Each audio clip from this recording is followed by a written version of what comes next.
السلام علیکم ورحمۃ اللہ وبرکاتہ۔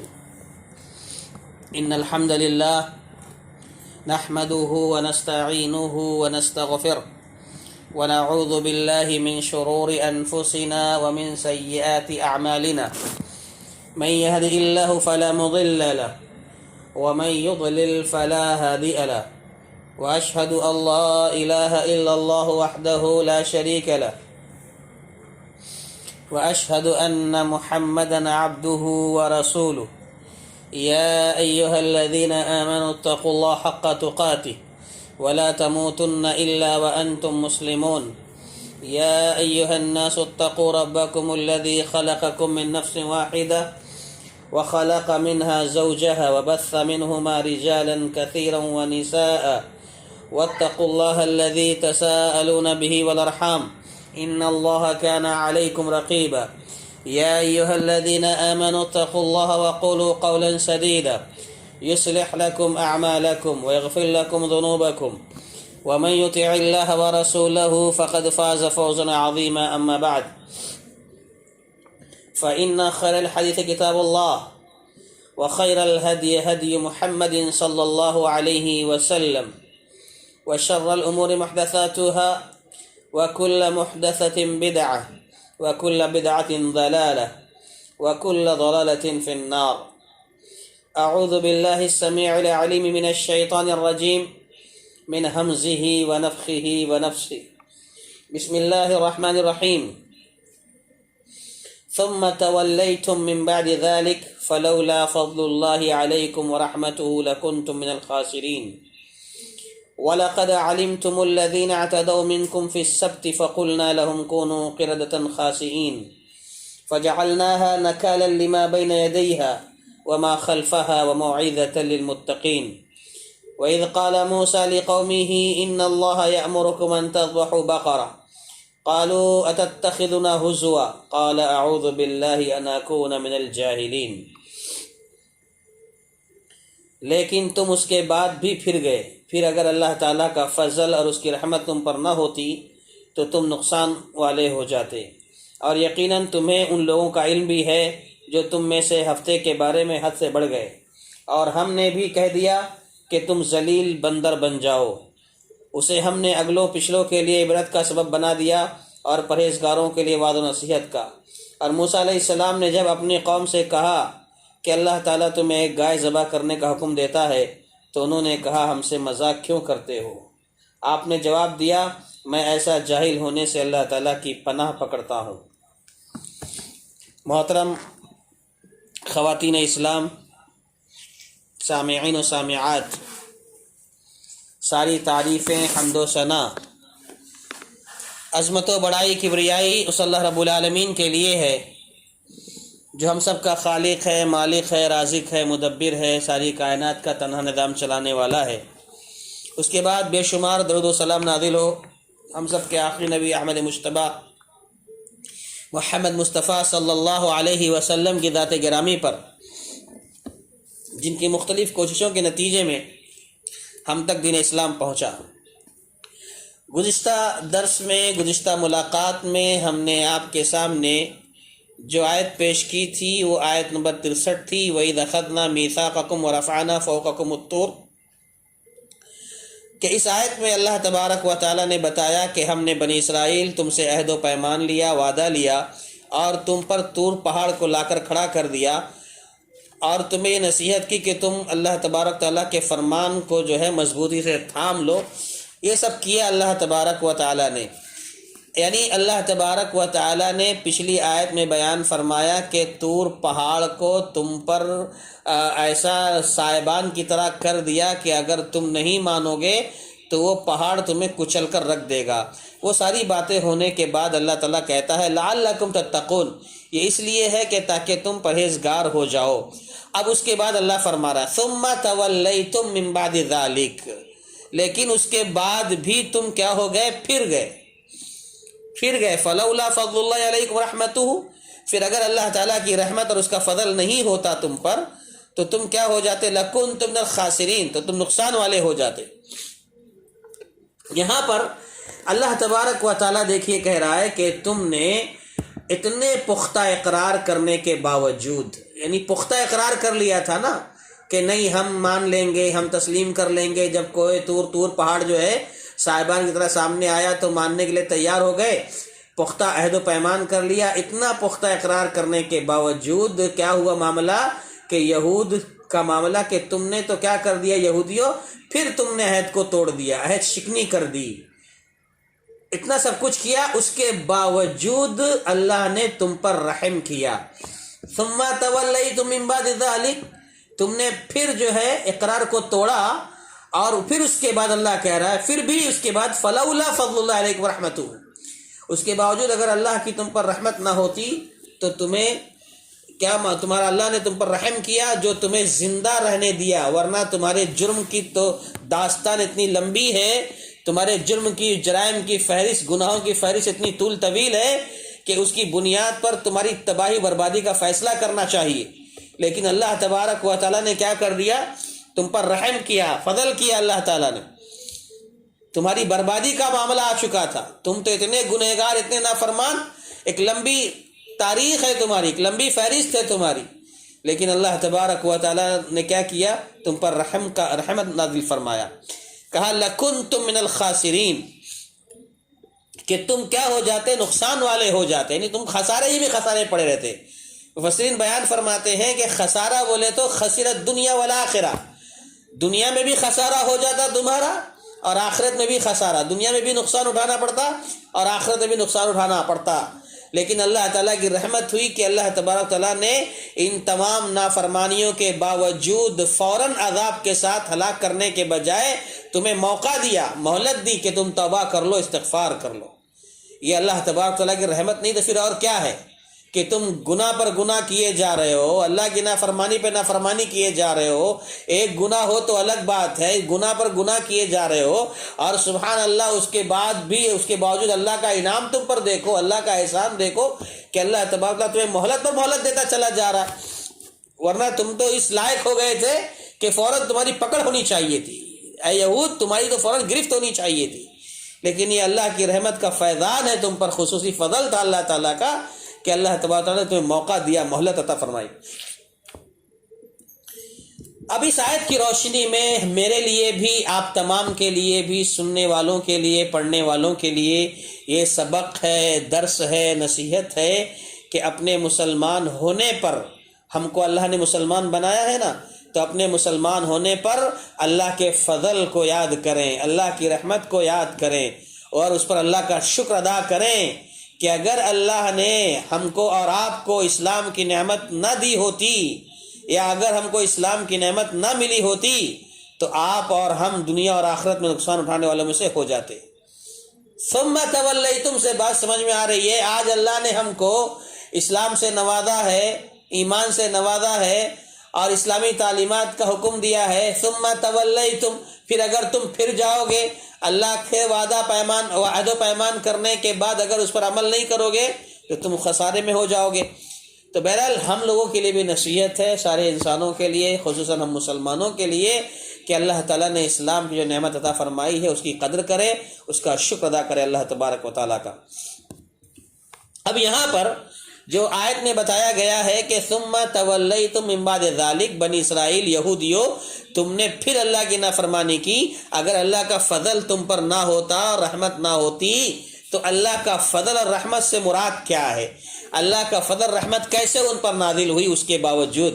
تو کہتے ہیں، مفسرین کہتے ہیں کہ اس کے بعد بھی اللہ تبارک و تعالی نے یہودیوں کے پاس، بنی اسرائیل کے پاس اپنے رسولوں کو بھیجا، اپنے نبیوں کو بھیجا، طور پہاڑ کو صاحبان کی طرح کرنے کے باوجود تم نے عہد و پیمان کیا، پھر توڑا، پھر اس کے باوجود تم تو سزا کے مستحق ہوئے تھے، لیکن اللہ تبارک و تعالیٰ نے اس کے باوجود کیا کیا؟ تم پر فضل کیا، رحمت کیا۔ فضل رحمت کیا مطلب؟ فضل رحمت کا مطلب یہ ہے کہ اللہ تبارک و تعالیٰ نے اس کے باوجود بھی اس کے بعد انبیاء کو بھیجا، رسولوں کو بھیجا، اللہ تعالیٰ نے بنی اسرائیل کو چھوڑ نہیں دیا، بلکہ رسولوں کو بھیج کر کے ان کو یاد دلانے کا اہتمام فرمایا اللہ تبارک و تعالیٰ نے۔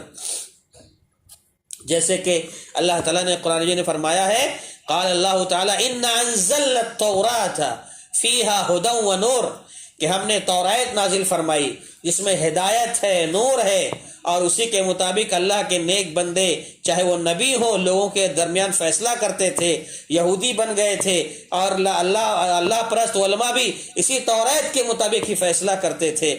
بہرحال کہنے کا مطلب یہ ہے کہ فضل اور رحمت اللہ تعالیٰ کا یہ ہوا کہ اللہ تبارک و تعالیٰ ان کے درمیان رسولوں کو بھیجتا رہا، اور بنی اسرائیل میں ایک کثیر تعداد میں، لمبی تعداد میں انبیاء اور رسول مبعوث کیے گئے۔ تو بہرحال ثم تولیتم من بعد ذلك فلولا فضل اللہ علیکم رحمتہ لکنتم من الخاسرین، پھر تم نے کیا کیا؟ اپنے اقرار کو توڑ دیا، اگر اللہ کی رحمت نہ ہوتی تو تم نقصان اٹھانے والوں میں سے ہو جاتے۔ رحمت نہ ہوتی مطلب اللہ تبارک و تعالیٰ نے تمہیں توبہ اور استغفار کا موقع عطا کیا۔ اس کے بعد آیت نمبر 65 ہے، اللہ تعالیٰ فرماتا ہے وَلَقَدْ عَلِمْتُمُ الَّذِينَ اعْتَدَوْا مِنْكُمْ فِي السَّبْتِ فَقُلْنَا لَهُمْ كُونُوا قِرَدَةً خَاسِئِينَ، اور یقیناً تمہیں ان لوگوں کا بھی علم ہے جو تم میں سے ہفتے کے بارے میں حد سے بڑھ گئے، اور ہم نے بھی کہہ دیا کہ تم ذلیل بندر ہو جاؤ۔ یہاں دیکھیے فی السبت جو کہا، سبت کے معنی ہوتے ہیں سنیچر، ہفتے کا دن، سنیچر کا دن۔ اس آیت میں یہ بتایا جا رہا ہے، یہ واضح کیا جا رہا ہے کہ سنیچر کے دن یہودیوں کو مچھلی کا شکار کرنے سے بلکہ کوئی بھی دنیاوی کام انجام دینے سے منع کیا گیا تھا۔ اب یہاں پر ایک الگ ان کی ایک نافرمانی کا تذکرہ، بغاوت کا تذکرہ ہو رہا ہے کہ اللہ تبارک و تعالی نے بنی اسرائیل کو، یہودیوں کو حکم دیا کہ دیکھو سنیچر کے دن تم مچھلی کا شکار نہیں کرنا، بلکہ کوئی بھی کام دنیا کا نہیں کرنا۔ یعنی اللہ تعالیٰ نے بنی اسرائیل کے لیے قانون مقرر کر دیا تھا کہ تمہارے لیے سنیچر کا دن جو ہوگا یہ کاروبار کا دن نہیں ہوگا، بلکہ یہ اللہ کی عبادت و بندگی کا دن ہوگا۔ اس ہفتے میں یعنی سنیچر کے دن تم صرف اللہ کی عبادت کرو گے، صرف اللہ کو یاد کرو گے، باقی کوئی اور کام نہیں کرو گے۔ تم یا تو آرام کرو گے اور اللہ کی عبادت کرو گے، باقی دوسرا کوئی کاروباری کام، شکار کرنا مچھلیوں کا، یہ بھی نہیں کرنا ہے، سب بند۔ یہ اللہ نے قانون مقرر کیا تھا بنی اسرائیل کے لیے، لیکن ہوا کیا؟ انہوں نے حیلہ اختیار کر لیا۔ حیلہ کیا اختیار کیا انہوں نے کہ اللہ کے حکم سے وہ آگے بڑھ کر سنیچر کے دن سنیچر کے دن جو مچھلی پکڑنے سے منع کیا گیا تھا، تو ہوا یہ تھا کہ اللہ تبارک و تعالی امتحان کے طور پر سنیچر ہی کے دن مچھلیوں کو زیادہ بھیجتا تھا۔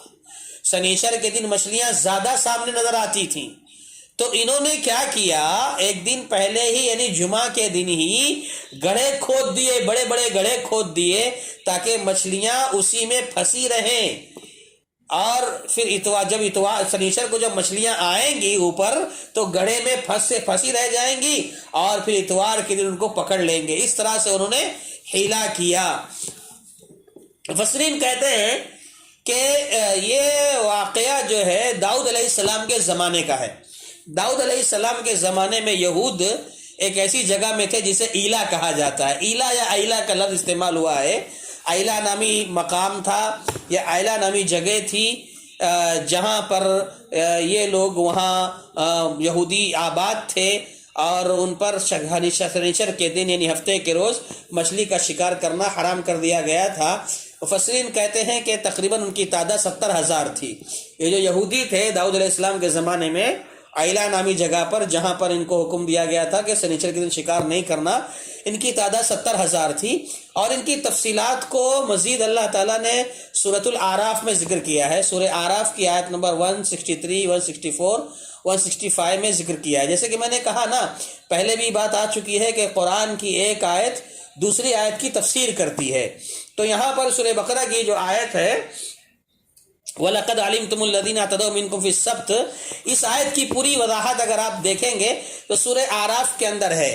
یہاں پر یہ بتایا گیا ہے کہ یہ یہودی جو 70,000 تھے یہ 3 حصوں میں تقسیم ہو گئے تھے، 3 حصوں میں بڑھ گئے۔ یعنی جب اللہ کا حکم آیا کہ سنیچر کے دن مچھلی کا شکار نہیں کرنا ہے، تو اس حکم کو ماننے کے سلسلے میں 3 گروہ بن گئے۔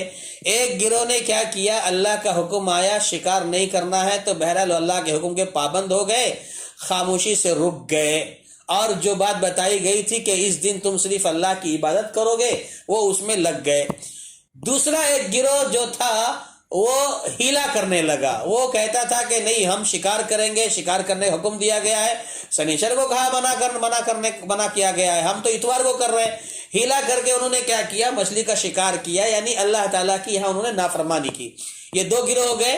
ایک گروہ وہ ہوا جنہوں نے اللہ کا حکم مان لیا اور خاموش بیٹھ گئے، اور دوسرا گروہ وہ ہوا جنہوں نے مانا نہیں بلکہ شکار جاری رکھا۔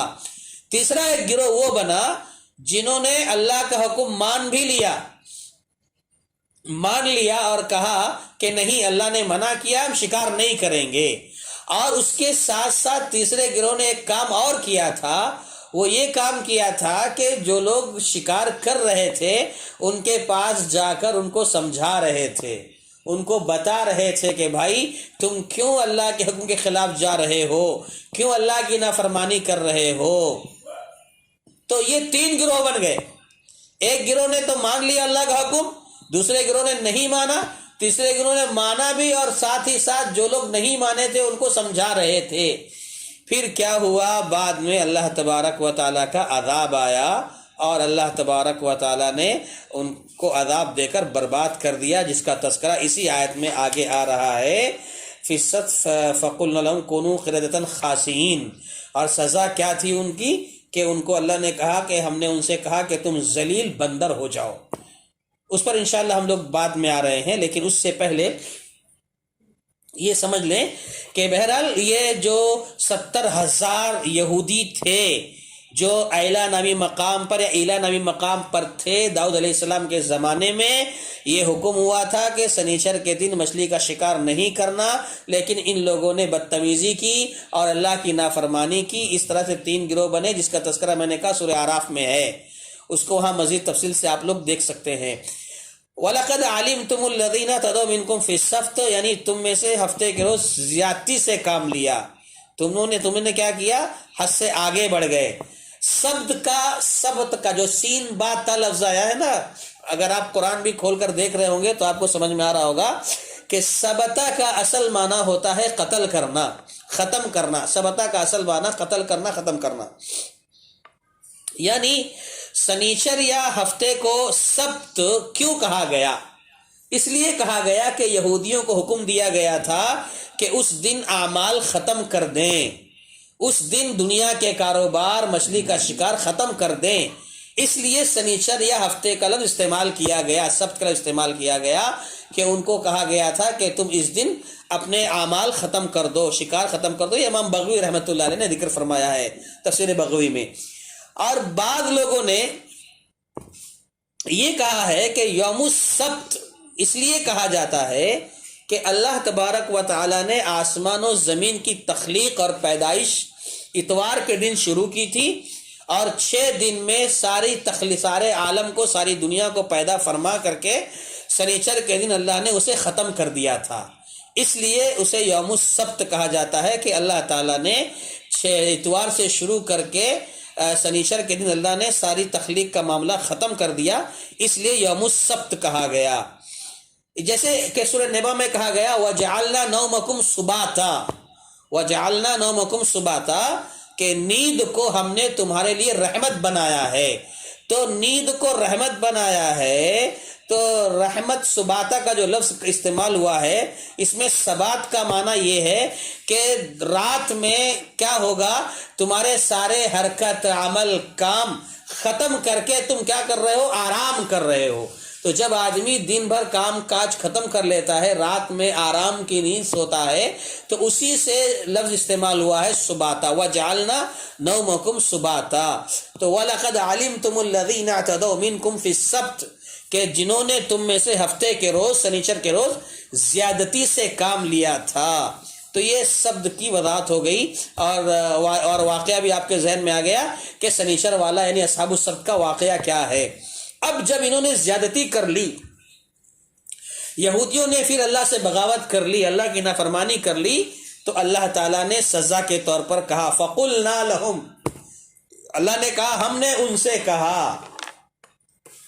یعنی ہم نے یہودیوں سے، بنی اسرائیل سے کہہ دیا کونوا قردۃ خاسئین، تم ذلیل بندر بن جاؤ. ایک تو بندر بن جاؤ، دوسرے ذلیل بندر، عام بندر بھی نہیں، ذلیل بندر ہو جاؤ. اللہ اکبر. یہ ایک بہت بڑا عذاب تھا، بہت بڑی سزا تھی. کتنا اللہ درگزر کرے گا، کتنا معاف کرے گا. کونوا قردۃ خاسئین، تم ذلیل بندر بن جاؤ. امام ابن ابی حاتم رحمہ اللہ نے اپنی تفسیر میں عبداللہ ابن عباس رضی اللہ تعالیٰ عنہ سے روایت کیا ہے کہ بے شک بلا شبہ وہ لوگ جنہوں نے سنیچر کے دن میں زیادتی کی، یعنی سنیچر کے دن جو انہوں نے اللہ کے حکم کو ٹھکرا کر شکار کیا، وہ لوگ فوراً بندر بنا دیے گئے تھے. یہ کہتے عبداللہ ابن عباس رضی اللہ تعالیٰ عنہ کے روایت سے نقل کرتے ہوئے کہ وہ لوگ فوراً بندر بنا دیے گئے تھے، پھر وہ ہلاک ہو گئے تھے. کیونکہ کہا جاتا ہے کہ جو قوم مسخ ہو جاتی ہے، یعنی جن کی اصل شکل بگاڑ دی جاتی ہے، ان کے چہرے بدل دیے جاتے ہیں، وہ نسل آگے نہیں چلتی. 3 دن کے اندر وہ نسل ختم ہو جاتی ہے، وہ لوگ ختم ہو جاتے ہیں جن کے چہرے بگاڑ دیے جاتے ہیں. یہ امام ابن ابی حاتم رحمہ اللہ نے نقل فرمایا ہے. امام قتادہ رحمۃ اللہ علیہ فرماتے ہیں کہ جو بندر بنا دیے گئے تھے، جو اللہ نے کہا نا کونوا قردۃ خاسئین، کہ ذلیل بندر ہو جاؤ، قرآن کی ایک دوسری آیت آتی ہے جس میں اللہ نے کہا وَجَعَلَ مِنْهُمُ الْقِرَدَةَ وَالْخَنَازِيرَ، کہ اللہ نے جو چہرے بدل دیے ان کو بنا دیا بندر، اور دوسری آیت میں جو کہا گیا خنزیر بنا دیا، یعنی سور اور بندر کے چہرے بنا دیے ان کے. تو کہتے ہیں قتادہ رحمۃ اللہ علیہ اس کی روشنی میں کہ جو بندر بنا دیے گئے تھے وہ نوجوان تھے، جو نوجوان تھے وہ بندر بنا دیے گئے تھے، اور جو بوڑھے تھے وہ خنزیر بنا دیے گئے تھے. اور جو منع کرنے والے تھے صرف وہ بچے لوگ تھے، سب ہلاک ہو گئے. باقی منع کرنے والے جو تھے وہ بچے تھے، باقی سب ہلاک ہو گئے تھے. نوجوان بندر بنا دیے گئے اور بوڑھے خنزیر بنا دیے گئے. جو منع کرنے والے بچے تھے بس وہی لوگ بچے، باقی سب کے سب ہلاک ہو گئے. یہ امام قرطبی رحمۃ اللہ علیہ نے نقل فرمایا ہے. البتہ ایک بات یہ بتائی جا رہی ہے کہ جن کے چہرے بگڑ گئے تھے وہ لوگ اپنے رشتہ دار اور تعلق والے جو انسانوں کو پہچانتے تھے، وہ ان کے قریب آ کر روتے تھے، گریہ وزاری کرتے تھے. چہرہ بدل گیا، سور بن گئے، بندر بن گئے، رشتہ داروں کے پاس آتے تھے اور رویا کرتے تھے.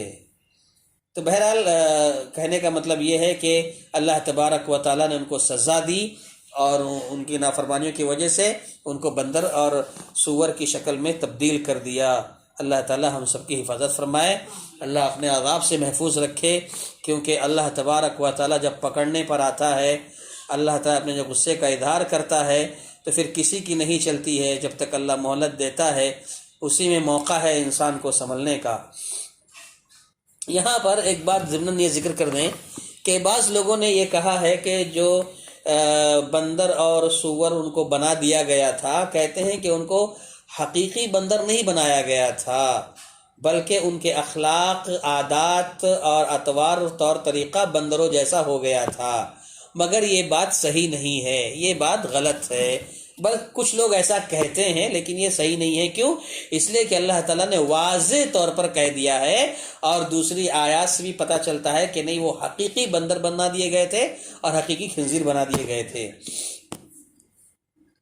وَلَقَدْ عَلِمْتُمُ الَّذِينَ اعْتَدَوْا مِنْكُمْ فِي السَّبْتِ كُونُوا قِرَدَةً خَاسِئِينَ، جو یہ فَقُلْنَا لَهُمْ كُونُوا قِرَدَةً خَاسِئِينَ، یہاں پر ایک بات اور کہ دیکھیے یہودیوں کے ظلم کی جو بات ہے یا زیادتی انہوں نے جو کی تھی سنیچر کے دن کی تھی، یہ بتایا جا رہا ہے. سنیچر کے دن بتایا گیا قرآن مجید میں.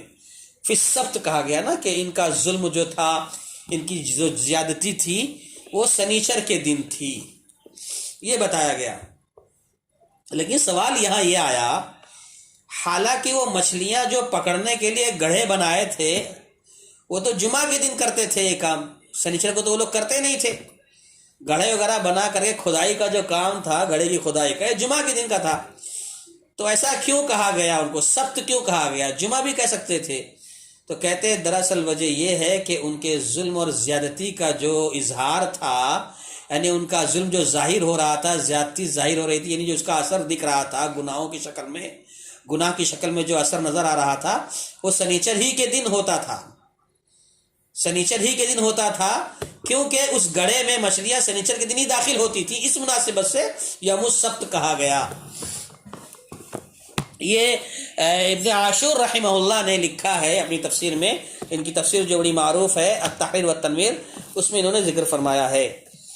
اب یہاں پر ایک بڑی نصیحت یہ کی جا رہی ہے کہ لوگوں کو خبردار کر دو، ہوشیار کر دو، ایک دوسرے کو نصیحت کرو، بتاؤ کہ حیلہ اور بہانہ بنا کر گناہ کرنا، ایک ہوتا ہے بس گناہ کر دیا آدمی، اور ایک ہوتا ہے بہانہ بنا کر گناہ کرنا، حیلہ کر کے گناہ کرنا۔ جیسے انہوں نے کیا کیا، سنیچر کے دن مچھلی کا شکار کرنا منع تھا، تو انہوں نے حیلہ کیا کیا، جمعہ کو پورا تیاری کر لی اور اتوار کو نکالا، یعنی یہ کہنے لگے کہ ہم تو سنیچر کو شکار نہیں کیے نا، یہ حیلہ بہانہ کر لیا انہوں نے۔ تو اس طرح سے حیلہ بہانہ کر کے گناہ کرنا، بغیر حیلہ بہانہ کیے گناہ سے زیادہ اللہ کو ناراض کرنے کا سبب بنتا ہے۔ گناہ آدمی کر رہا ہے، اس سے اللہ ناراض تو ہوتا ہی ہوتا ہے، لیکن حیلہ کر کے بہانہ بنا کر مزید آدمی اگر گناہ کرتا ہے تو یہ اور زیادہ اللہ کو ناراض کرنے کا سبب بنتا ہے۔ یہ واضح کیا مفسرین نے۔ اسی طریقے سے اس کے بعد کی آیت دیکھیے، جب یہ بات ہو گئی کہ سنیچر کے دن والوں کا جو معاملہ تھا کہ وہ زیادتی سے کام لے رہے تھے، تو اللہ تعالیٰ نے ان کو ذلیل بندر بن جانے کا حکم دیا اور وہ بن گئے۔ اس کے بعد اللہ نے فرمایا فَجَعَلْنَاهَا نَكَالًا لِمَا بَيْنَ يَدَيْهَا وَمَا خَلْفَهَا وَمَوْعِظَةً لِلْمُتَّقِينَ، کہ اسے ہم نے یعنی بندر بنا کر کے ہم نے کیا کیا، اگلے پچھلے لوگوں کے لیے عبرت کا سبب بنا دیا اور پرہیزگاروں کے لیے وعظ و نصیحت کا سبب بنا دیا۔ یہاں دیکھیے نکال جو لفظ استعمال ہوا ہے نا، فجعلناها نکالا، نکال کا لفظ جو استعمال ہوتا ہے عربی زبان میں، یہ سزا کے لیے استعمال ہوتا ہے، سزا کے لیے استعمال ہوتا ہے، زجر و توبیخ کے لیے، ڈانٹنے کے لیے استعمال ہوتا ہے، عبرت کے لیے استعمال ہوتا ہے۔ اور اہل علم لکھتے، مفسرین لکھتے ہیں کہ نکال کا جو لفظ عربی زبان میں استعمال ہوتا ہے، ہر اس سزا کا نام ہے، ہر اس سزا کا نام ہے جس کو دیکھنے والا اس کام سے رک جائے جس کام کے کرنے کی سزا دی گئی ہے، اس کو نکال کہتے ہیں۔ یعنی ہر اس سزا کا نام ہے جس کو دیکھنے والا اس کام سے رک جائے جس کام کے کرنے کی سزا دی گئی ہے، اس کو نکال کہتے ہیں۔ یہ عربی زبان کا لفظ ہے۔ تو کہا فَجَعَلْنَاهَا نَكَالًا لِمَا بَيْنَ يَدَيْهَا، ہم نے کیا کیا، اگلے پچھلوں کے لیے اسے سبق بنا دیا۔ اب یہاں پر جو بات کہی گئی اگلے پچھلوں کے لیے، یعنی اصحاب السبت والوں کی جو بستی کو، اصحاب السبت جو سنیچر والے تھے، ان کی بستی کو ہم نے ان کے سامنے والوں کے لیے عبرت بنا دیا۔ یعنی جو اصحاب السبت تھے، جو مچھلی کا شکار سنیچر کو کر رہے تھے، ان کی جو بستی کے لوگ تھے سامنے، ان سامنے رہنے والے جنہوں نے اپنی آنکھوں سے سب منظر دیکھا تھا، ان کے لیے عبرت ہے۔ اور جو آیت میں کیا، وما خلفہا، اور جو بعد میں آنے والی بستیاں ہیں، جو بستیاں بعد میں وجود میں آئیں گی، ان کے لیے بھی نصیحت ہے۔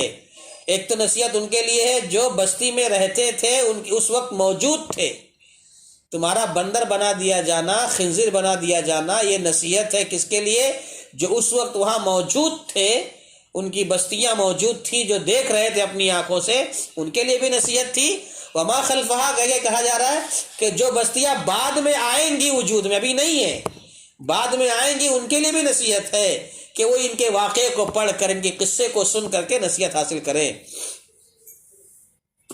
اب آگے دیکھیے ایک لفظ کہا جا رہا ہے موعظۃ للمتقین، یہ متقیوں کے لیے وعظ و نصیحت ہے، متقیوں کے لیے نصیحت ہے۔ ایک بہت بڑی بات یہاں بتائی جا رہی ہے، دیکھو فجعلناها نکالا لما بین یدیہا وما خلفہا، کہ ہم نے اس کو عبرت کا سامان بنا دیا اگلے پچھلے سب کے لیے۔ اب یہاں خصوصیت کے ساتھ کہا جا رہا ہے کہ موعظۃ للمتقین، کہ متقی جو لوگ ہوتے ہیں نا، پرہیزگار، یہ ان کے لیے وعظ و نصیحت ہے۔ اللہ اکبر۔ وعظ کا معنی کیا ہے؟ وعظ جو نصیحت ہے اسے کہ اہل علم کہتے ہیں کہ خیر کی ایسی نصیحت کرنا، خیر اور بھلائی کی ایسی نصیحت کرنا جس سے دل نرم ہو جائے، اسے وعظ کہتے ہیں۔ جس سے دل نرم ہو جائے اسے وعظ کہتے ہیں۔ متقیوں کو نصیحت کے لیے جو لفظ خاص طور پر ذکر کیا گیا، موعظۃ للمتقین، جو کہا گیا کہ متقیوں کو نصیحت جو خاص طور پر کی گئی ہے، یہ اگرچہ نصیحت سب کے لیے ہے، تمام لوگوں کے لیے، تمام انسانوں کے لیے، لیکن متقیوں کا جو لفظ استعمال کیا گیا خاص طور پر، اس کی وجہ یہ ہے کہ کافر جو ہیں، کافر سرکش لوگ سے یہ لوگ جو ہے، ان کا جو معاملہ ہے نا، متقین جو نصیحت قبول کرتے ہیں ان سے الگ ہے۔ یعنی متقی جو ہوتے ہیں وہ فوراً نصیحت قبول کر لیتے ہیں، لیکن کافر اور مشرک، شرک کرنے والوں کا، سرکش لوگوں کا معاملہ یہ ہے کہ یہ لوگ نصیحت قبول کرنے میں ذرا سا ان سے الگ ہوتے ہیں، لیکن متقیوں کا معاملہ ذرا الگ ہوتا ہے نصیحت حاصل کرنے کا، اس لیے موعظۃ للمتقین کہا ہے۔ اچھا، ایک بات اور بتاتے ہیں، کیونکہ سبق، نصیحت ہمیشہ ایسے ہی لوگ لیتے ہیں جو اپنے اندر اللہ کا خوف رکھتے ہیں۔ نصیحت اور سبق ایسے ہی لوگوں کو ملتا ہے، یا ایسے لوگ ہی حاصل کر پاتے ہیں جو اپنے اندر اللہ کا ڈر اور خوف رکھتے ہیں، ورنہ جو لاپرواہ ہوتے ہیں، لاابالی کی زندگی گزار رہے ہوتے ہیں، جن کو دین کی کوئی پرواہ نہیں ہوتی ہے، بے فکر ہوتے ہیں، ان کے لیے کسی بھی چیز میں نہ تو کوئی سبق ہے، نہ درس ہے، نہ عبرت ہے، نہ نصیحت ہے۔ اس لیے کہا جا رہا موعظۃ للمتقین، جن کے دل میں اللہ کا خوف ہوتا ہے وہی لوگ نصیحت حاصل کرتے ہیں۔ جو لوگ لاپرواہ ہوتے ہیں ان کے لیے کوئی عبرت کا سامان نہیں ہوتا۔ تو بہرحال اللہ کا خوف رکھنے والوں اور عبرت پکڑنے والوں کے لیے ان لوگوں کے قصے میں بڑا سامان عبرت و نصیحت ہے جو بیان کیا گیا۔ ان کے قصے میں، یعنی جو قصہ بیان کیا گیا اس قصے میں، ایسے لوگوں کے لیے جو متقی ہیں، عبرت پکڑنے والے لوگ ہیں، ان کے قصے میں کیا ہے؟ عبرت اور نصیحت تھی اور ہے کہ اللہ کے قانون کو توڑنے والوں اور اس کی مقرر کردہ حد سے، اس کی مقرر کردہ جو حدود ہے اس سے آگے بڑھنے والوں کا انجام کتنا بھیانک ہوتا ہے، کس قدر ہولناک ہوتا ہے، یہ سمجھ لو۔ اللہ تعالیٰ نے جب موقع دیا، مہلت دی تو نہیں مانے، اللہ نے جب پکڑ لیا تو سور بندر بنا دیا۔ تو اے نصیحت حاصل کرنے والوں، اے تقوی کی زندگی اختیار کرنے والوں، تمہارے لیے ابھی موقع ہے، سمجھ جاؤ، جو اللہ نے حدیں مقرر کی ہیں ان حدوں میں رہو، اور انجام دیکھ لو کتنا بھیانک ہوتا ہے اگر جب اللہ تعالیٰ پکڑنے پر آتا ہے۔ اس لیے اپنے آپ کو سنبھال لو۔ تو معلوم ہوا کہ نصیحت صرف اہل تقوی کے کام آتی ہے، دوسروں کے کام نہیں آتی۔ جو لوگ متقی نہیں ہوتے ہیں، پرہیزگار نہیں ہوتے ہیں، جن کے دل میں اللہ کا خوف اور ڈر نہیں ہوتا ہے، ان کو نصیحت کام نہیں آتی۔ جیسے کہ آپ نے سورہ بقرہ کی ابتدائی آیت میں پڑھا نا، سواء علیہم انذرتہم ام لم تنذرہم لا یؤمنون، کہ تم ان کافروں کو ڈراؤ نہ مت ڈراؤ، نصیحت کرو مت کرو، سب برابر ہے، یہ لوگ ایمان لانے والے نہیں ہیں۔ تو بہرحال موعظۃ للمتقین جو کہا گیا، متقی کا جو استعمال کیا گیا، اس کے پیچھے خاص حکمت ہے کہ یہ اللہ کا خوف رکھنے والے، اللہ کا ڈر پیدا رکھنے، اللہ سے ڈرنے والے، یہی لوگ نصیحت حاصل کر سکتے ہیں۔ اور یہاں پر ایک بات یہ بتائے رہے کہ امت محمدیہ کے لیے نصیحت ہے۔ موعظۃ للمتقین جو کہا گیا، اس سے اس کا مطلب یہ ہے کہ امت محمدیہ کے لیے نصیحت ہے، یعنی ہم اور آپ کے لیے خصوصی نصیحت ہے۔ ہم اللہ کے نبی صلی اللہ علیہ وسلم کے امتی میں سے ہیں نا، تو ہمارے لیے امت محمدیہ کے لیے خاص نصیحت ہے، تاکہ اللہ نے جن چیزوں سے انہیں منع فرمایا ہے وہ ان کے ارتکاب سے بچے۔ یعنی امت مسلمہ کو، ہم لوگوں کو اللہ نے، ہم مسلمان مردوں عورتوں کو جن چیزوں سے اللہ نے منع کیا ہے اس سے بچیں۔ یعنی جن چیزوں کو اللہ نے حرام کر دیا، منع کر دیا، چاہے مرد ہو یا عورت، اس کو کرنے سے بچو، ورنہ کہیں ایسا نہ ہو کہ جیسے اللہ تعالیٰ نے یہودیوں سے کہا تھا مچھلی کا شکار نہیں کرنا، وہ لوگ کر بیٹھے، اللہ کا عذاب پہنچ گیا۔ تو کہیں ایسا نہ ہو شنیچر کے دن اللہ کے حرام کردہ افعال کرنے کی وجہ سے جو عذاب ان کو پہنچا، اللہ کی نافرمانی کرنے کی وجہ سے اللہ تعالیٰ یہ امت محمدیہ کے لوگوں پر بھی ایسا ہی عذاب بھیج دے۔ اس لیے نصیحت ہے موعظۃ للمتقین، ڈرتے رہنا چاہیے، سنبھل کر رہنا چاہیے۔ اب دیکھیے یہاں پر اتنی بات ہونے کے بعد موعظۃ للمتقین کہ ہم نے ان کے واقعے کو، بنی اسرائیل یہودیوں کے اس واقعے کو نصیحت بنا دیا، درس عبرت بنا دیا۔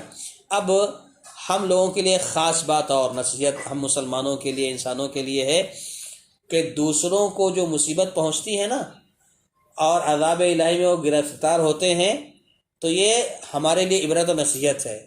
ہم کو دوسروں کو دیکھ کر نصیحت حاصل کرنا چاہیے۔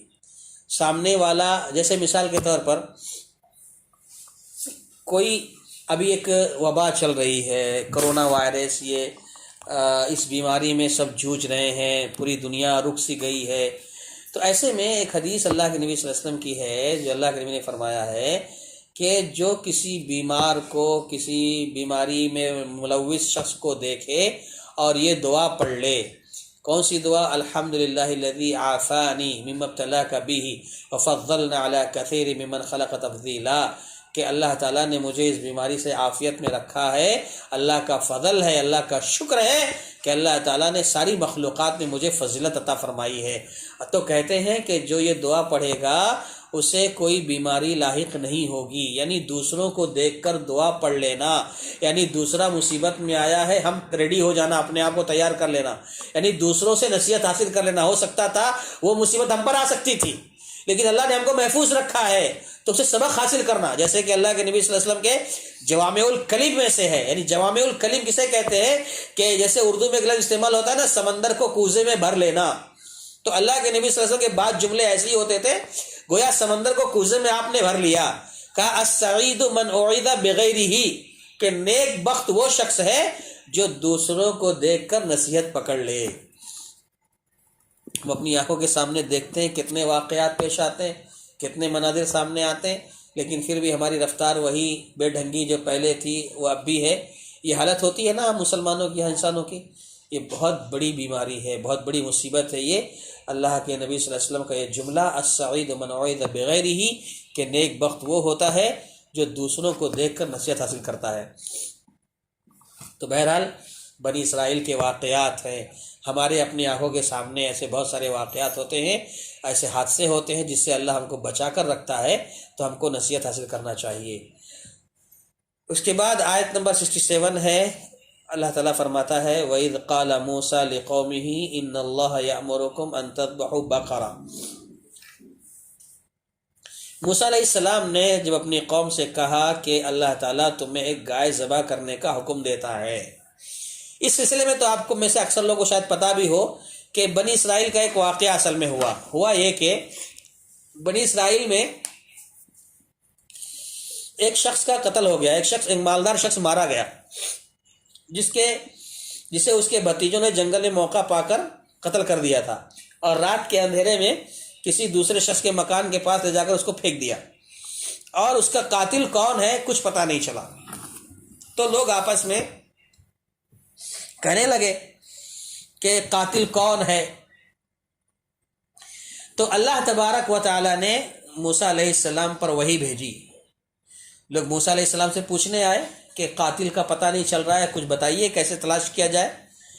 تو اللہ تعالیٰ نے موسیٰ علیہ السلام کو وحی کی کہ موسیٰ ایک کام کرو، ان کو کہو کہ ایک گائے ذبح کریں، اور گائے ذبح کرنے کے بعد اس کے گوشت کا ٹکڑا لے کر کے مقتول یعنی مرے ہوئے شخص کے جسم پر لگائیں، مرا ہوا شخص زندہ ہوگا اور اپنے قاتل کا نام بتا کر کے پھر مر جائے گا۔ تو اسی بنیاد پر جب اللہ نے کہا موسیٰ علیہ السلام سے، تو موسیٰ علیہ السلام نے کہا وَإِذْ قَالَ مُوسَىٰ لِقَوْمِهِ، موسیٰ علیہ السلام نے اپنی قوم سے کہا، جب کہا إِنَّ اللَّهَ يَأْمُرُكُمْ أَن تَذْبَحُوا بَقَرَةً، کہ اللہ تمہیں ایک گائے ذبح کرنے کا حکم دیتا ہے۔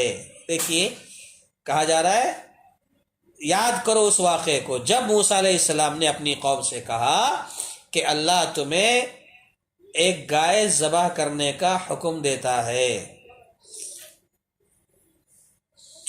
گائے کو ذبح کرنے کا حکم دیا اللہ نے، بنی اسرائیل کو گائے ذبح کرنے کا حکم دیا۔ کیوں ایسا گائے ذبح کرنے کا حکم دیا؟ دوسرے جانور کیوں نہیں، گائے ہی کیوں؟ مفسرین دیکھیے کیسے کیسے نقطوں پر بات کرتے ہیں، گائے ہی کیوں ذبح کرنے کا حکم دیا؟ دوسرے بھی بہت سارے جانور ہیں، تو اس کی حکمت کیا تھی؟ امام ماوردی رحمہ اللہ کہتے ہیں، امام قرطبی رحمۃ اللہ نے لکھا اپنی تفسیر میں کہ کسی دوسرے جانور کے بجائے گائے کو ذبح کرنے کا حکم اس لیے دیا گیا کیونکہ وہ اس بچڑے کی جنس سے تھا، اس بچڑے کی جنس سے ہے جس کی انہوں نے عبادت کی تھی۔ یاد ہے آپ کو جب موسیٰ علیہ السلام کوہ طور سے واپس آئے تھے تو سامری نام کے ایک شخص نے سب کو بہلایا پھسلایا اور ایک بچڑا بنا کر کے اس کی پرستش کرنے لگے تھے وہ لوگ، تو جو بچڑے کی لوگ پرستش کر رہے تھے اسی کی نسل سے ہے گائے۔ گائے کا جو بچہ ہوتا ہے اسی کو بچڑا کہا جاتا ہے، بچڑا ہی آگے جا کر گائے بنتا ہے۔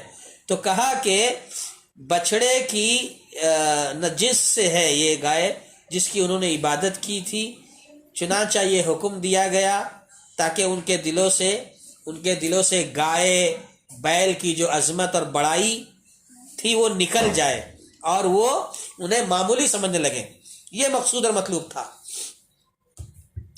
گائے ذبح کرنے کا حکم کیوں دیا گیا؟ اس لیے کہ ان کے دل میں بیل گائے کی جو عظمت تھی، بڑائی تھی، وہ نکل جائے اور اسے معمولی سمجھے، اسے اہمیت نہ دے، اسے قتل اسے ذبح کرنا ہے اسے اہمیت نہ دے، اس لیے اس کا حکم دیا گیا۔ اور ساتھ ہی ساتھ اس حکم کو قبول کرنے سے یہ معلوم ہو جائے گا کہ ان کے دلوں میں بچڑے کی عبادت کا کتنا اثر باقی ہے، یہ بھی مقصود تھا۔ تو بہرحال بنی اسرائیل کو گائے ذبح کرنے کا حکم دیا گیا۔ جب موسیٰ علیہ السلام نے کہا ان اللہ یأمرکم ان تذبحوا بقرہ، کہ تم گائے کو ذبح کرو، اللہ نے یہ حکم دیا ہے، قالو، تو ان لوگوں نے کیا کہا؟ دیکھیں، کہا بنی اسرائیل نے اتتخذنا ہزوا، انہوں نے کہا ارے موسیٰ تم ہم سے مذاق کیوں کرتے ہو، ہم سے مذاق کر رہے ہو تم، ایسا کہا انہوں نے، اتتخذنا ہزوا، تم ہم سے مذاق کیوں کر رہے ہو، یہ ایسا کہا انہوں نے، بنی اسرائیل نے، یہودیوں نے کہا اتتخذنا ہزوا، تم سے مذاق کیوں کرتے ہو؟ تو کہتے ہیں کہ یہ اسی طرح کی بات ہے، کیسی؟ جیسے ابراہیم علیہ السلام نے اپنی قوم کو بتوں کی پرستش پر صاف کہا کہ یقیناً تم اور تمہارے آبا و اجداد کھلی گمراہی میں ہے۔ جو ابراہیم علیہ السلام نے اپنی قوم کے لوگوں کو جو بتوں کی پرستش کر رہے تھے ان سے کہا کہ تم اور تمہارے آبا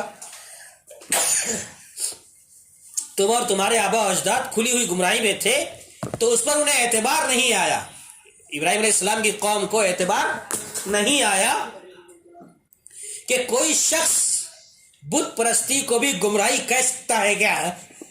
کوئی شخص بت پرستی کو بھی گمراہی کہہ سکتا ہے کیا؟ یہ ان کو سمجھ میں نہیں آ رہا تھا۔ کہنے لگے اجئتنا بالحق ام انت من اللاعبین، کیا کہا؟ کیا تو ہمارے پاس حق لایا ہے یا ہمارے ساتھ کھیل رہا ہے؟ یہ ابراہیم علیہ السلام سے کہا۔ دیکھیے کیا کہا جا رہا ہے کہ کیا تو ہمارے پاس حق کا سامان لے کر آیا ہے یا ہمارے ساتھ کھیل کر رہا ہے؟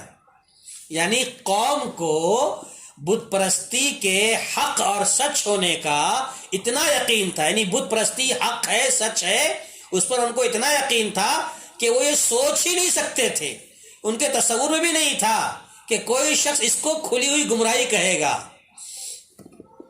بتوں کی پرستش کو کوئی گمراہی کہے گا، ان کے تصور میں بھی نہیں تھا۔ اس پر مزید انہوں نے کیا سوچا کہ ایک تو بت پرستی کو گمراہ کہنا، اور دوسرے کون کہہ رہا ہے؟ ابراہیم علیہ السلام کہہ رہے ہیں۔ ابراہیم علیہ السلام جیسے حسن اخلاق والے شخص جو کوئی ایسی بات کہتا ہی نہیں تھا جو کسی کو ناگوار گزرے، صاف گمراہی کا فتویٰ سن کر کو یقین نہیں آیا کہ ابراہیم علیہ السلام یہ بات سنجیدگی سے کہہ رہے ہیں۔ وہ سمجھا کہ آپ مذاق کر رہے ہیں۔ یہ قوم نے کیا کہا سمجھا، ابراہیم علیہ السلام کی قوم نے کیا سمجھا کہ ابراہیم علیہ السلام ہم سے مذاق کر رہے ہیں، اسی لیے انہوں نے پوچھا کہ آپ یہ حقیقت بیان کر رہے ہیں یا دل لگی کر رہے ہیں، یہ پوچھا انہوں نے۔ لہذا اسی طرح بالکل بنی اسرائیل بھی جو تھے، جب گائے ذبح کرنے کی بات انہوں نے سنی تو یہی سمجھ بیٹھے کہ تم ہم سے مذاق کر رہے ہو کیا۔ اس طرح کا معاملہ بالکل ویسا ہی جیسا کہ ابراہیم علیہ السلام کی قوم نے ان سے کہا تھا کہ تم حق لے کر آئے ہو یا ہم سے کھیل کر رہے ہو۔ اور ایک بات جو مذاق کی کہی جا رہی ہے وہ یہ بھی کہ گائے ذبح کر کے اس کے گوشت کا ٹکڑا مرے ہوئے شخص کے جسم پر لگانا، لاش پر لگانا، پھر مرا ہوا شخص کا زندہ ہونا، پھر قاتل کا نام بتانا، تو کہا یہ تو سراسر مذاق ہے۔ یعنی ان کا ایک مطلب یہ تھا کہ کیسی بات کر رہے ہو موسیٰ، تم گائے کو ذبح کریں گے، اس کا گوشت لیں گے، مرے ہوئے شخص کی لاش پہ لگائیں گے، وہ زندہ بھی ہوگا، قاتل کا نام بتائے گا، تو کہا یہ تو مذاق ہی مذاق ہے، سراسر مذاق ہے۔ کبھی اس طرح کبھی ہوا ہے کہ قتل کے مقدمے کا فیصلہ جو ہوا ہے اس طرح کبھی دیکھا ہے آپ نے؟ اور مردہ زندہ ہوا کرتے ہیں کیا کبھی؟ اس طرح سے مطلب وہ بیان کرنا چاہ رہے ہیں، یعنی گویا کہ جو کہہ رہے نا اتتخذنا ہزوا، کیا تمہارا مذاق اڑا رہے ہو، ہم سے مذاق کر رہے ہو، تو اس معنی میں ہے کہ کوئی کبھی ایسا ہو سکتا ہے کیا؟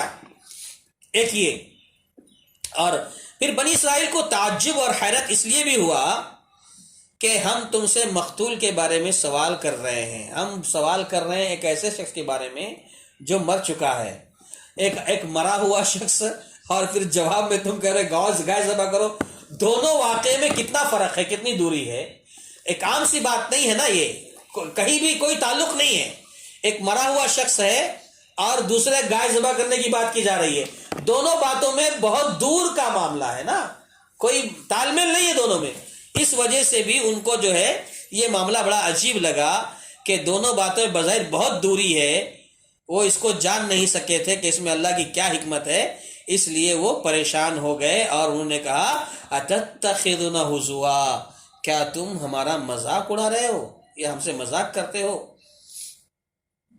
تو یأمرکم ان تذبحوا بقرہ قالوا اتتخذنا ہزوا، اللہ نے حکم دیا گائے ذبح کرنے کا، تو انہوں نے کہا کہ تم مذاق کر رہے ہو ہم سے۔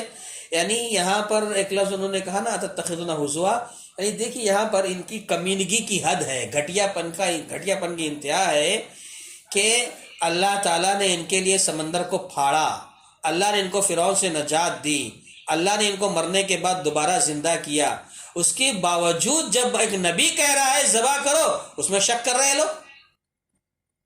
یہ گھٹیا پن کی انتہا ہے، ان کی رذالت، ان کی کمینگی کی انتہا ہے، یہ فصیل ذکر فرماتے ہیں۔ اچھا جب ایسا ہو گیا انہوں نے کہا اتتخذنا ہزوا، کیا تم ہم سے مذاق کرتے ہو؟ قالا، اب دیکھیے موسیٰ علیہ السلام جواب دیتے ہوئے کہتے ہیں اعوذ باللہ ان اکون من الجاہلین، آپ نے کہا میں ایسا جاہل ہونے سے اللہ کی پناہ پکڑتا ہوں، میں اللہ سے پناہ چاہتا ہوں کہ میں ایسا جاہل ہو جاؤں۔ اللہ اکبر، اعوذ باللہ، کتنی بڑی بات۔ دیکھیے موسیٰ علیہ السلام کہہ رہے ہیں کہ میں جاہلوں میں سے ہو جاؤں، یعنی معلوم ہوا کہ مذاق اور استہزاء کرنا، ٹھٹا کرنا، یہ جو ہے جاہلوں کا کام ہے۔ جو لوگ استہزاء کرتے ہیں، ٹھٹا کرتے ہیں، قہقہے لگاتے ہیں، ہے نا، تو یہ کام جاہلوں کا ہے۔ اور موسیٰ علیہ السلام کہہ رہے ہیں میں اللہ کی پناہ مانگتا ہوں کہ میں جاہل بنوں، کیونکہ جاہل ہی ایسی بات کیا کرتا ہے جس کا کوئی فائدہ نہیں ہوتا۔ جاہل جو ہوتا ہے نا وہی ایسی بات کرے گا جس کا کوئی حاصل نہیں ہے، بے تکی باتیں جاہل ہی کرے گا۔ ایک سمجھدار آدمی، عقل مند آدمی کبھی اس طرح کی بات نہیں کرے گا، اور وہی لوگوں کا تمسخر اڑایا کرتا ہے جو جاہل ہوتا ہے۔ عقل مند آدمی یہ سمجھتا ہے کہ اپنے جیسے کسی آدمی کا مذاق اڑانا، عقل مند آدمی جو ہوتا ہے نا وہ سمجھتا ہے کہ اپنے جیسے، میری طرح وہ بھی انسان ہے، اپنے جیسے کسی آدمی کا مذاق اڑانا وہ سمجھتا ہے کہ عقل و دین کا سب سے بڑا عیب ہے، یہ عقل کا بھی عیب ہے، دین کا بھی عیب ہے کہ اپنے جیسے انسان کا مذاق اڑائے، ٹھٹا کرے، اگرچہ اس آدمی کو فضیلت ہی کیوں نہ ہو. جیسے موسیٰ علیہ السلام کو فضیلت حاصل تھی بنی اسرائیل پر، اس کے باوجود کہ وہ ان کا ٹھٹا کرے، مذاق اڑائے، تو کہا کہ ایسا ہو نہیں سکتا. یہ فضیلت تو تقاضا کرتی ہے، یہ فضیلت اگر کسی کو ملتی ہے کسی کے اوپر، تو یہ فضیلت تقاضا کرتی ہے کہ اپنے رب کا شکر ادا کرے، اس کے بندوں کے ساتھ شفقت سے پیش آئے. تو اعوذ باللہ ان اکون من الجاہلین، کہ میں اللہ کی پناہ میں آتا ہوں کہ میں جاہل بنوں. اب دیکھیں یہاں پر مفسر نے لکھا ہے کہ سائل کا جو جواب تھا، سوال کرنے والے نے جو کہا اتتخذون ہزوا، تو اس سے جہالت ٹپک رہی ہے، جہالت ظاہر ہو رہی تھی. ہزوا کو جو استعمال کیا نا، تو اس سے جہالت سمجھ میں آ رہی تھی. اس وجہ سے موسیٰ علیہ السلام نے اعوذ باللہ کہا کہ میں ایسی جہالت سے اللہ کی پناہ چاہتا ہوں، کیونکہ یہ ایسی صفت ہے جو انبیاء میں نہیں پائی جاتی تھی. یہ ہزوا اور استہزاء، ٹھٹا کرنا، یہ سب جہالت کی چیزیں ہیں، اور یہ ایسی صفت ہے جو انبیاء میں نہیں پائی جاتی تھی.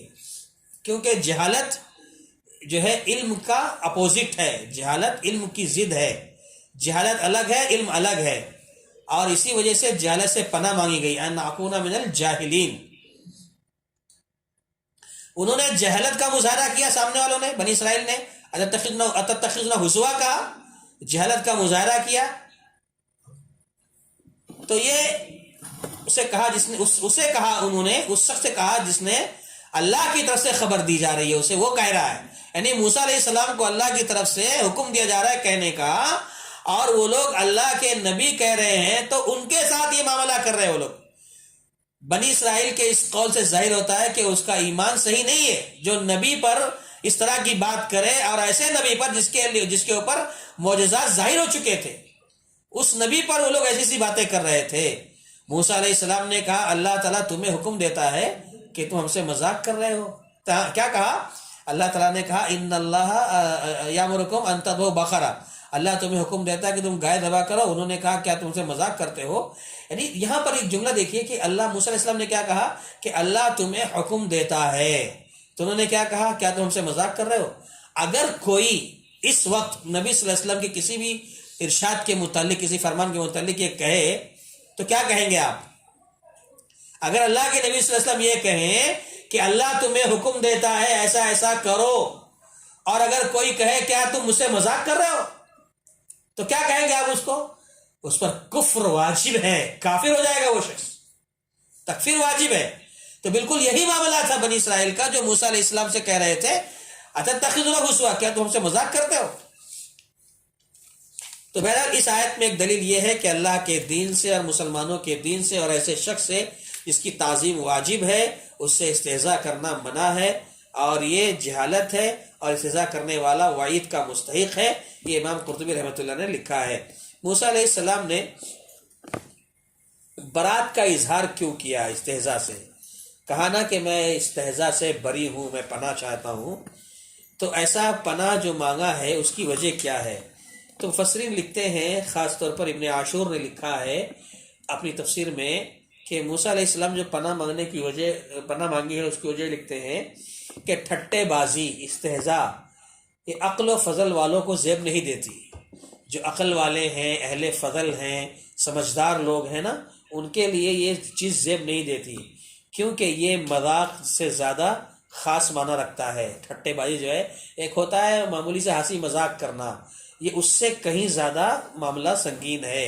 اس لیے کہ اس استہزاء میں ہنسی مذاق کے ساتھ ساتھ بے عزتی بھی شامل ہوتی ہے اور حقارت بھی شامل ہوتی ہے. ہنسی مذاق کے ساتھ ساتھ سامنے والے کی بے عزتی بھی مقصود ہوتی ہے، اور حقارت، تحقیر بھی شامل ہوتی ہے. اب ہنسی مذاق کا معاملہ دیکھو، عام جلسے ہوں، تقریریں ہوں، اس مقام پر بھی کسی کے لیے زیب نہیں دیتا ہے کہ جلسوں میں، تقریروں میں جو ہے وہ ہنسی مذاق کرے، باوجود اس کے کہ رسول اللہ علیہ وسلم کے مقام و مرتبے کے لائق اور شان نہیں ہے کہ اللہ کے نبی رسول ہیں صلی اللہ علیہ وسلم بھی ہوں، چاہے نبی ہمارے ہوں یا دیگر انبیاء، موسیٰ علیہ السلام ہوں، کسی کی شان نہیں ہے کہ اس طرح کی جو ہے اس طرح کا استہزاء کریں. اس لیے موسیٰ علیہ السلام نے اس سے برات کا اظہار کیا کہ یہ چیز مناسب نہیں ہے. یہ ٹھٹا کرنا اس میں حقارت ہے، بے عزتی ہے، اور ایک نبی کسی کی بے عزتی کرے گا؟ یہ ممکن نہیں تھا، اس لیے موسیٰ علیہ السلام نے اس سے برات کا اظہار کیا۔ اور ساتھ ہی ساتھ یہ بات یہ بھی ذہن میں رکھی جائے، وقت قریب الختم ہے، ہم انشاءاللہ اسی پر تھوڑی سی بات کریں، ختم کر رہے ہیں کہ یہاں پر دیکھیے کہ جو موسیٰ علیہ السلام نے خود کہا نا، میں دعا کرتا ہوں، پناہ چاہتا ہوں اللہ تعالیٰ کی کہ میں جاہلوں میں سے ہو جاؤں، تو اللہ تبارک تعالیٰ نے خود اپنے نبیوں کو، نبی صلی اللہ علیہ وسلم کو یا دیگر انبیاء کو بھی نصیحت فرمائی ہے۔ جیسے نوح علیہ السلام کا واقعہ آپ جانتے ہی ہیں کہ نوح علیہ السلام کی آنکھوں کے سامنے جب ان کا بیٹا ڈوبنے لگا، ہلاک ہونے لگا، تو نوح علیہ السلام فوراً اللہ سے دستے سوال دراز کرتے ہیں، اللہ میرا بیٹا ڈوب رہا ہے، ہلاک ہو رہا ہے۔ تو اللہ تعالیٰ نے کیا کہا موسیٰ علیہ السلام سے؟ فَلَا تَسْأَلْنِي مَا لَيْسَ لَكَ بِهِ عِلْم، اے موسیٰ تم ایسا کوئی سوال مت کرو جس کا تمہیں علم نہیں ہے۔ انی اعیذک ان تکون من الجاہلین، تمہیں نصیحت کی جا رہی ہے کہ نادانوں جیسی باتیں مت کرو، نادانوں جیسی باتیں مت کرو، تم کو نصیحت کی جا رہی ہے۔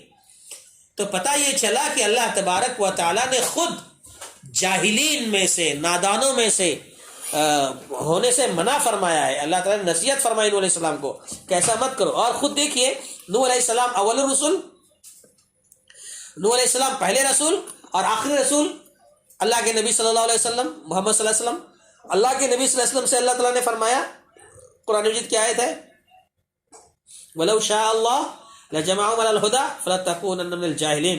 اے نبی اگر اللہ چاہتا تو ان سارے مشرکین کو، کفار کو ہدایت پر جمع کر دیتا، تو تم نادانی مت کرو۔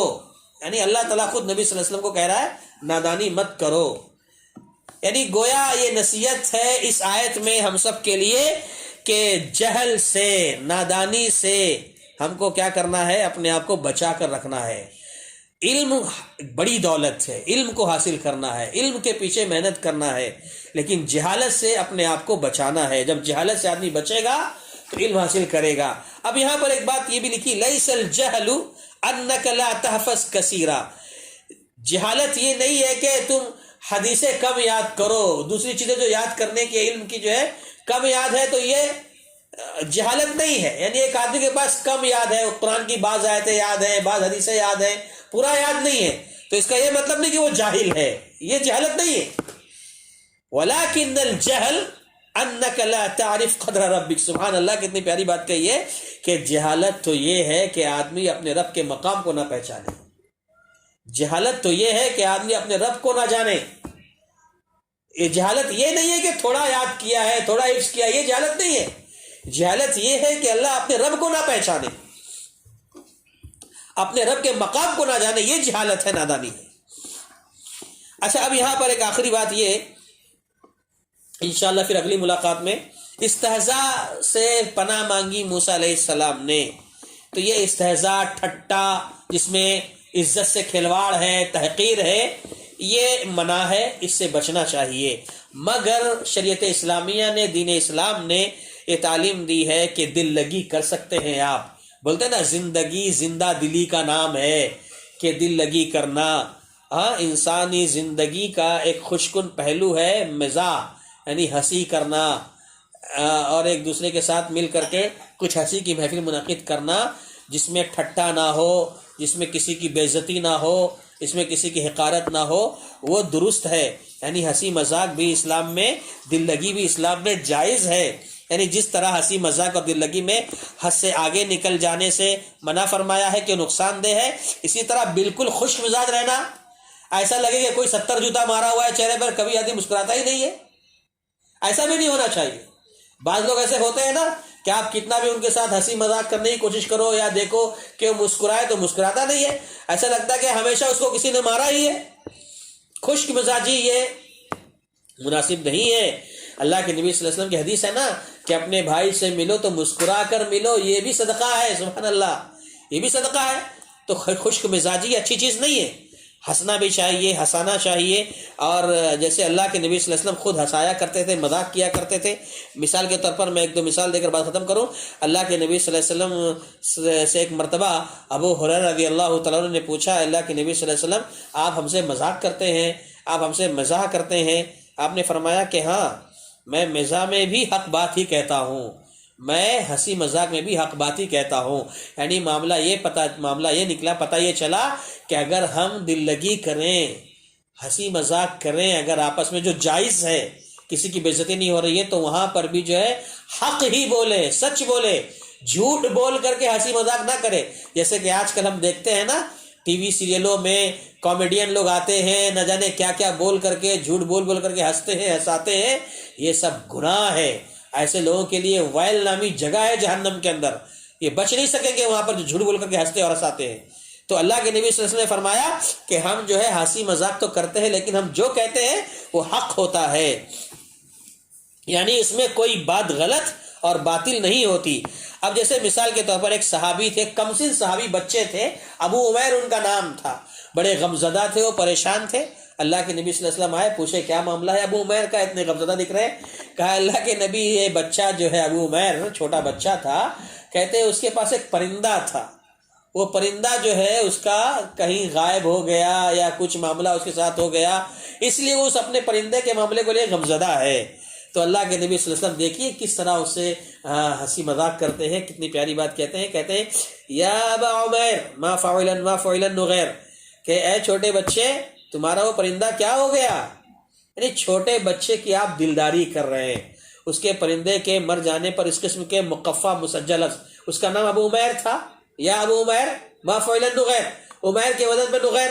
تو اس طرح کے الفاظ بیان کر کے مسجع مقفع عبارت کو بنا کر کے اللہ تعالیٰ، اللہ کے نبی صلی اللہ علیہ وسلم سامنے والے بچے کی جو ہمت بنا رہے ہیں، تسلی دینا چاہتے ہیں. اور اس طرح کے جملے جب کبھی استعمال میں آتے ہیں نا تو یہ تفریح کا سامان بھی ہوتا ہے. اچھا لگتا ہے نا کہ اس طرح کے جملے بنتے ہیں، علم ہے نا، اس طرح کے جب کافی ردیف بنتے جالے جاتے ہیں تو سننے والے کو بھی اچھا لگتا ہے. تو یہ بھی تفریح کا ایک سامان ہے. اس لیے اللہ کے نبی صلی اللہ علیہ وسلم نے کہا یا ابو عمیر یا ابا عمیر ما فعلا نغیر. اسی طریقے سے اللہ کے نبی صلی اللہ علیہ وسلم جو مذاق کیا کرتے تھے، آپ کا مذاق بھی سبحان اللہ. ایک عورت آتی ہے، بڑی مشہور بات ہے، ایک بوڑھی عورت آئی اللہ کے نبی صلی اللہ علیہ وسلم کے پاس اور کہتی ہے اللہ کے نبی میرے لیے دعا کر دیجئے کہ میں جنت میں داخل ہو جاؤں. بوڑھی عورت تھی، بوڑھی عورت آ کر دعا کی درخواست کرتی ہے. تو اللہ کے نبی صلی اللہ علیہ وسلم نے فرمایا کہ بوڑھی عورت کے بارے میں دعا کی درخواست کر رہے ہیں کہ جنت میں چلے جاؤ، جنت میں جانے کی دعا کر دیجئے. تو اللہ کے نبی صلی اللہ علیہ وسلم نے فرمایا کہ جا کے کہہ دو اس خاتون سے کہ وہ جنت میں نہیں جائے گی. وہ پریشان ہو گئی خاتون. تو پھر اللہ کے نبی صلی اللہ علیہ وسلم نے کہا کہ بہت پریشان ہو کے جا کر کہو کہ جنت میں کوئی بوڑھا نہیں جائے گا، صرف جوان جائیں گے. تو اللہ کے نبی صلی اللہ علیہ وسلم نے اس انداز میں جو ہے اس کو پیش کیا. اسی طریقے سے ایک صحابی ہیں جن کا نام ہے ظاہر رضی اللہ تعالیٰ عنہ. یہ ظاہر رضی اللہ تعالیٰ عنہ جو ہے، جو صحابی تھے، یہ گاؤں دیہات کے رہنے والے تھے. اللہ کے نبی صلی اللہ علیہ وسلم کے پاس یہ جب کبھی اپنے گاؤں سے آتے تھے تو ہدیہ تحائف لے کر آتے تھے، اور جب جاتے تھے تو اللہ کے نبی صلی اللہ علیہ وسلم بھی ان کو ہدیہ تحائف دیا کرتے تھے. اور آپ فرمایا کرتے تھے ان ظاہرا بادیتنا ونحن حاضروہ، کہ ظاہر ہمارے دیہاتی ہیں اور ہم ان کے شہری ہیں. اللہ کے نبی صلی اللہ علیہ وسلم کے پاس ایک مرتبہ آئے، مدینے میں بازار میں آئے ظاہر رضی اللہ تعالیٰ عنہ، اور مدینے کے بازار میں اپنی دکان لگا کر ظاہر رضی اللہ تعالیٰ عنہ اپنا سامان بیچ رہے ہیں. وہاں سے اللہ کے نبی صلی اللہ علیہ وسلم کا گزر ہوا. اللہ کے نبی صلی اللہ علیہ وسلم نے دیکھا کہ ظاہر اپنا سامان بیچ رہے ہیں. تو اللہ کے نبی صلی اللہ علیہ وسلم پیچھے سے گئے. ظاہر نے دیکھا نہیں، اللہ کے نبی پیچھے سے گئے اور ان کی دونوں آنکھوں کو بند کر دیا. جیسے بچے آنکھ مچولی کھیلتے ہیں ویسا دونوں آنکھوں کو بند کر دیا. ظاہر رضی اللہ تعالیٰ عنہ کی جب آنکھیں دونوں بند ہو گئی تو تھوڑی دیر کے لیے کسمسائے. وہ ظاہر رضی اللہ تعالیٰ عنہ دیہاتی تھے، بدو تھے بیچارے، نسل حسب و نسب کے اعتبار سے بھی، ایمان و دولت کے اعتبار سے بہت کمزور تھے بیچارے. اپنا تھوڑا موٹا کھیتی سبزی ترکاری لاتے تھے کھیتوں سے، وہ بیچ رہے تھے. اب اللہ کے نبی صلی اللہ علیہ وسلم نے جب ان کی دونوں آنکھوں کو بند کر دیا تو کہتے ہیں میں تھوڑی دیر کے لیے کسمسایا کہ کون ہوگا، لیکن کہتے پھر تھوڑے ہی لمحے میں فوراً مجھے احساس ہو گیا کہ ظاہر جیسے انسان کو جس کی کوئی اہمیت نہیں ہے، اس کو اتنے قریب سے پکڑنے والا پوری دنیا میں کوئی ہو سکتا ہے تو صرف محمد صلی اللہ علیہ وسلم ہو سکتے ہیں. ان کے علاوہ کوئی نہیں پکڑ سکتا ظاہر کو ایسا. لہذا جب ان کو احساس ہو گیا کہ اللہ کے نبی صلی اللہ علیہ وسلم ہے تو وہ اپنے جسم کو پیچھے ڈھکیلنے لگے، یعنی اللہ کے نبی صلی اللہ علیہ وسلم کے جسم سے اپنے جسم کو ملانے لگے، یہ سوچ کر کے کہ آج موقع ہے، آج نبی قریب ہیں، بعد میں یہ موقع ملے نہ ملے اپنے جسم کو نبی کے جسم سے ملا لو. ایسا موقع زندگی میں پھر آئے کہ نہیں آئے، وہ اپنے آپ کو پیچھے ڈھکیلنے لگے. سبحان اللہ. تو اللہ کے نبی صلی اللہ علیہ وسلم کو جب یہ پتہ چل گیا، احساس ہو گیا کہ ظاہر نے پتہ لگا لیا ہے کہ میں ہوں، تو آپ نے اپنا ہاتھ ہٹایا اور مذاق کرتے ہوئے کہا، ظاہر سے مذاق کیا اور ان کا ہاتھ پکڑ کر کہتے ہیں کہ میں یشتری منی ھذا الغلام، مجھ سے یہ غلام کون خریدے گا؟ ظاہر اللہ کے نبی کے غلام نہیں تھے، لیکن پھر بھی آپ مذاق کرتے ہوئے کہتے ہیں مجھ سے غلام کون خریدے گا؟ اور ظاہر بھی رضی اللہ تعالیٰ مذاق میں کہتے ہیں اللہ کے نبی مجھے کون خریدے گا، میری کوئی حیثیت نہیں ہے، یہ سبزی ترکاری جو لایا ہوں اسے بیچو گے تو کچھ پیسہ مل جائے گا، مجھے بیچ کر نہیں ملے گا، میری کوئی قیمت نہیں ہے۔